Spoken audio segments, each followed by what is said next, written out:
The old house creaked. Dust hung heavy in the air, thick and suffocating. Jack found himself standing in the center of the guest room. It was dark and cold, with only a sliver of moonlight cutting through the heavy curtains. The only light in the room emanated from an ornate antique mirror. It stood in the corner, silent and imposing. An heirloom, a family secret. Jack stepped closer, drawn to its gilded frame and shimmering surface. His reflection stared back, hollow-eyed and weary. He felt a chill crawl up his spine. There was something off about the mirror, a sense of wrongness he couldn't shake. Its presence felt heavy, as if it were more than just glass and wood.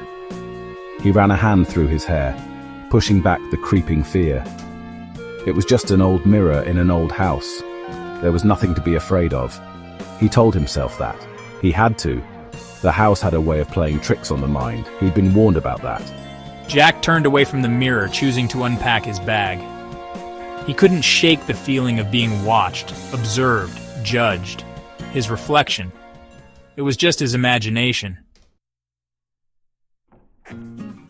He tried to ignore the mirror, focusing on unpacking his meager belongings. A chill ran down his spine, and he couldn't help but glance back at the mirror. His reflection stood still, its eyes boring into his. Jack blinked. His reflection didn't. The hair on the back of his neck stood on end. He was being ridiculous. It was just his reflection. There was no reason to be afraid. He turned away, trying to ignore the mirror's presence. Sleep. He needed sleep. The bed creaked under his weight as he settled in, the mattress old and lumpy. He closed his eyes, willing himself to relax. He could feel the mirror's presence in the room, watching him. He tossed and turned, unable to shake the feeling of unease. He needed to get out of the room. He needed to get away from the mirror. He threw the covers back and stumbled to his feet, his heart pounding in his chest. The mirror loomed large in the darkness, its surface shimmering faintly. Jack couldn't help but stare at his reflection. He raised a hand slowly, watching as his reflection mimicked the movement. But there was a delay, a beat of silence between his action and the reflection's response. Panic welled up inside him. This was wrong. This was all wrong. His reflection shouldn't be moving on its own. His reflection shouldn't be looking at him like that, with such hunger, such malice. He took a step back, his breath catching in his throat. The reflection continued to mimic him, its movements becoming more fluid, more lifelike. The delay was gone. It was moving in perfect synchronization with him. But its expression remained unchanged, hungry, malevolent. What are you? The reflection smiled, a slow, predatory grin spreading across its face. It wasn't his smile, it was something else, something sinister, something evil. Oh no, I have to get out of here. I have to get away from the mirror.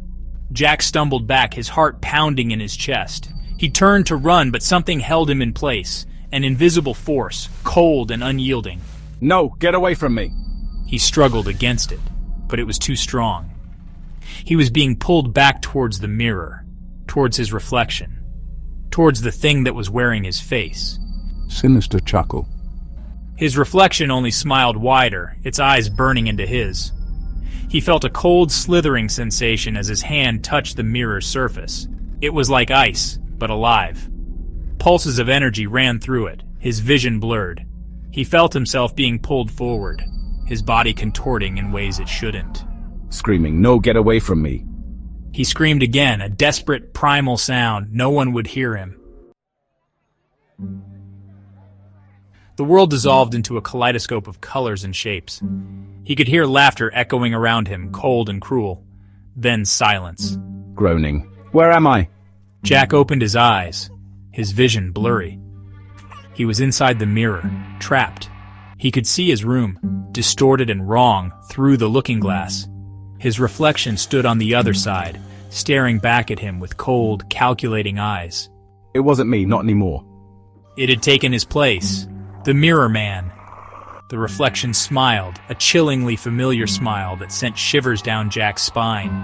It turned away from the mirror, walking out of the room and into the old house. To wait. Someone else would come along, someone drawn to the allure of the antique mirror. Someone for the Mirror Man to escape into the real world with. He was trapped, forced to watch as the cycle continued. He was forgotten, lost, alone.